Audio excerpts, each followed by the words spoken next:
Hello everyone, welcome back to the channel. So this is a sewing video, so I've made this skirt. It's a very nice blue colour, isn't it? That's all you can really see from me holding it up like that. This is the Itch to Stitch Balboa skirt. So the Itch to Stitch Balboa skirt has quite a few different variations.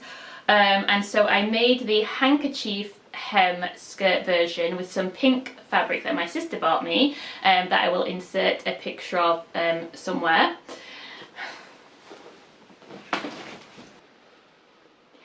So this one that I've made is actually the ruffle version, so it has this little ruffle at the bottom. It wasn't top of my list for my next one to do. I kind of like the flounce version, which kind of has two flounces, or I guess tiers, in the skirt, which looks quite fun. But this one actually took the least amount of fabric, so I thought that might be a good option. So I only ordered 1 metre of this cotton jersey in this really striking blue colour. I think it's cobalt blue from Pound Fabrics, and that was enough for me.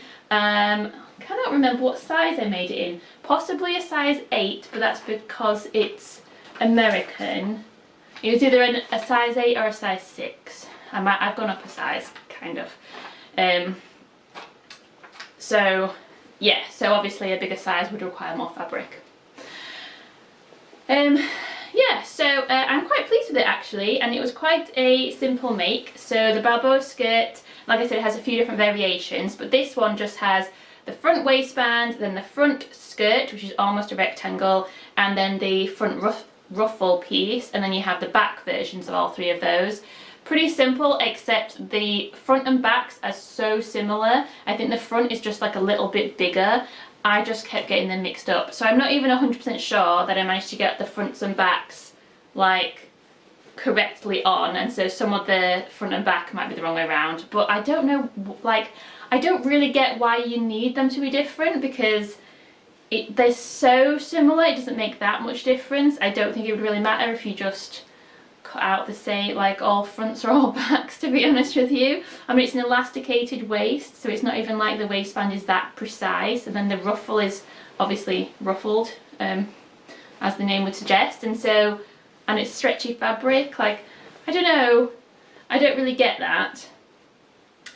But yes, essentially it's a very simple construction, and the ruffle is very easy to make. You just do some like running stitch on there, and then you just pull it to ruffle it, to like scrunch it up and then attach it to the skirt, and then the waistband is elasticated.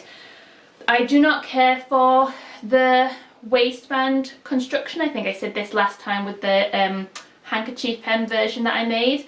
So you sew the elastic onto the waistband fabric all the way along. So the elastic then is nicely held in place, I guess, but there's not a whole lot to stop it from like flipping over when it's not being worn. When I wore it out, it was absolutely fine, and it didn't really cause any problems. But when you just kind of hold it up, the waistband is just really prone to like coming open. So they do say to sew down the side seams to hold it in place, and then also do some hand tacking, a few hand tacks, which I haven't done, and I should do, but I don't really care for it, because even in the pink one that I made, it has the same waistband, and even hand tacking, it just doesn't kind of sit right.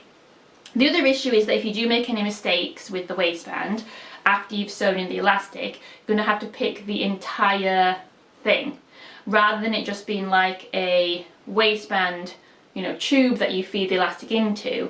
So that was a problem on the pink version that I made, where I did it wrong twice and had to unpick it twice, and it was kind of my own fault, but very irritating. This one didn't go wrong in the waistband, thankfully, so I didn't have that drama, but I don't know, I just don't really care for it as a construction method. The other slight annoyance, not annoyance, but the hemming of the ruffle, there's just a lot of fabric, so it just took a while to hem, but that's fine. Yeah, and I don't have an overlocker, and as usual everything is just made for people with overlockers, even things that are designed for beginners. So none of the seams are really properly finished inside, and so you can see from like the hem of the, well, you probably can't see, the hem of the skirt is not finished, but it's fine. Like I'm just not very neat at my sewing, and I just got to accept that that's just how it is for me right now. With the limited time and energy that I have to do things like this, it's just I've made a garment that I've worn out and I like. You know, I'm quite pleased with it, so I will insert, or maybe you already have inserted, some pictures of me wearing it. But yeah, I count this as a success. So let me know what you think in the comments, and give me a like and a subscribe for more of these videos.